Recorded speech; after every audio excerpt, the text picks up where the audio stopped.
Hi everyone, so if you're watching this for the first time, my name's Marianne. I'm the owner and the counsellor at Marianne Hanson Counselling Service. I work with individuals and couples. I specialise in the areas of relationships, low self-esteem, depression and stress. I also work with other areas, but they're my main specialist areas. And what I want to talk about in this video is something that really comes up for people with low self-esteem, low confidence issues, and just generally if they've been through trauma and they just can't kind of move past things that have happened to them in the past, so they're left with this feeling of not feeling good enough. And this is quite common. It's one of the main areas I work with. So the first reason why you don't feel good enough, that's the title, why you don't feel good enough, and there's 5 reasons, is because of things that have happened to you in your past.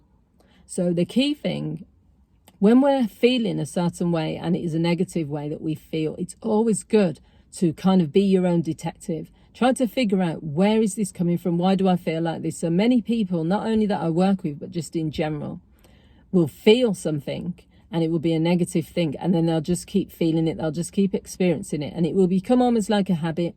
I just don't feel good enough. I feel stupid. I feel ugly. I feel this. And you can feel all of those things. But what you want to try to do is to identify, is there something from my past, something someone has said to me, something that's happened, something that has really keeps triggering me into feeling like this. So try to unpick it. So spend as much time as you need. You might never come to the full conclusion, but try to work it out. So you might say, in that past relationship, my partner I never felt good enough because my partner never complimented me, or he was always criticizing me about this, that and the other. But try to work it out. So if you can work it out and it's something from the past, it means it's helpful then to put it into perspective.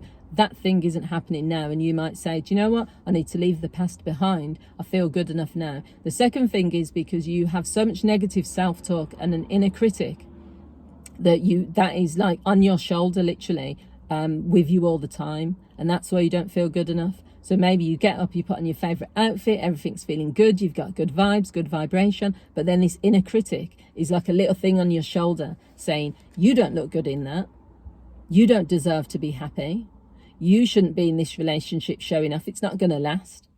Trying to almost self-sabotage you, which is the next point. I'll talk about that more. But yeah, negative self-talk is something you need to get rid of. Now, to start with, you might not be able to go fully from negative to positive, but you can amend it slightly. So instead of, if your negative self-talk is always saying you're not pretty enough, maybe you could say something like, I feel attractive, or I feel okay about how I look.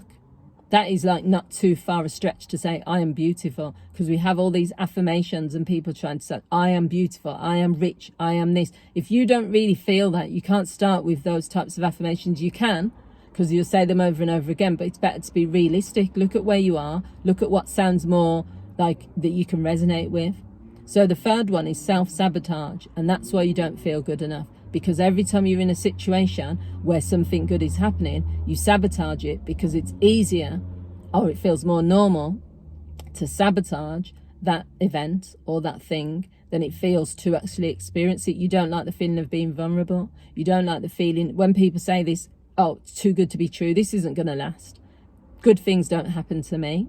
There's no point in me celebrating and getting excited because I know it's going to mess up. And then what happens is when that thing sometimes does go wrong, you say, well, I knew it was going to go wrong anyway. Why do I bother? Or I know that nothing good happens to me, so why was I getting excited? And what you're actually doing is you're kind of self-sabotaging, because you're looking for reasons for things to go wrong.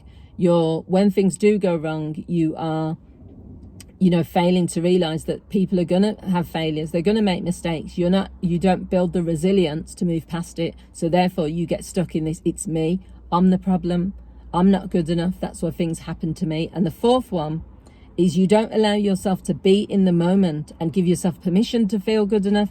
I know it's not easy to just do, but imagine if you had just said to yourself that when I'm at this party and someone gives me a compliment, I'm just going to go with it.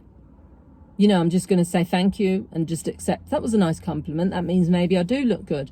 When you're in your relationship and your partner is saying, I want to be here, I want to be with you, look, there's evidence we've been together for a long time, instead of questioning it, well, he's just saying that, or she doesn't really want to be here and she has a preference or would rather be with someone else. Say to yourself, in that moment, just say, that's really nice to hear. That really makes me feel good. You know, I loved the fact that my partner has said this, and then you just in the moment. And the final thing is habits.